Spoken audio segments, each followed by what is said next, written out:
the door and everybody else lay down in the front. Okay. And let's take you back out now live to the city's Bayview district and to the home of Marvelous Lucas. He's the man at the center of this foreclosure controversy. This is where demonstrators have been gathered now all morning long, as you see here, carrying signs and chanting. Members of the Alliance of Californians for Community Empowerment and the group Occupy Vernal have joined Lucas in his fight to keep his house. I looked outside, two was outside taking pictures, and I told what they're doing. And they said, well, this is up for auction. I mean, I can't be up for auction. I've been paying every month.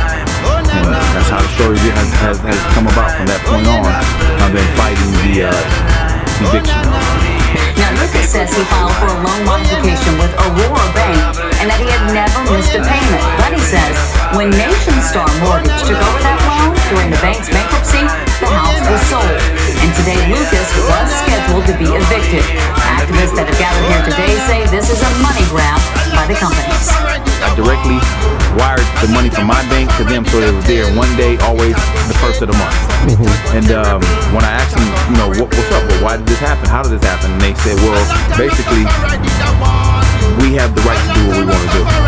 People are trying to get the American dream, and they're working hard in their homes. They're working hard, give up for their homes and the jobs that they have out there. And here it is, banking institutions are just sucking them up and bleeding them out and taking their homes and making money off of them. With him, it's really interesting because Aurora's closed, but that is still the party that is on the eviction notice. So how does an entity that doesn't exist evict you? Well, apparently it can. I received no letter saying, you know, pay X amount of dollars at this time to, you know, pay what's owed, or, you know, your house will be sold on this date, or no information, anything like that. They're just ignoring it, so we have to resort to this, and it's not going to stop here. We know that Nation Star is owned by Fortress, which is a hedge fund, and they have offices here in San Francisco. We're going to talk to them next. But Tori, again, within the last half hour, I did get a response regarding Lucas's case. The Nation Star official telling me that the company will not carry out the eviction today, saying that the company will seek alternative solutions. So a little bit of a reprieve for that gentleman. Back to you guys. All right. The banks push the people. The people push back. The banks push the people. The people push back. The banks push the people. The people push back. The banks push the people. The people push back. So I hope the minute that's taken hasn't come off my time, please.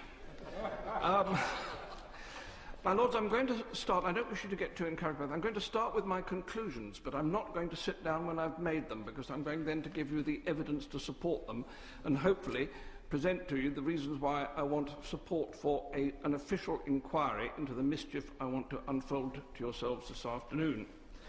My Lords, I've been engaged in this pursuit of this issue for nearly 2 years now, and I'm no further through to getting to the truth. I think there are 3 possible conclusions which may come from it.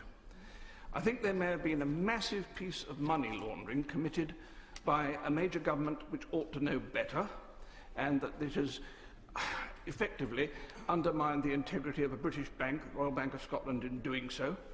The second alternative is that a major American department has an agency which has gone rogue on it because it has been wound up and has created a structure out of which they are seeking to get, well, at least 50 billion euros as a payoff.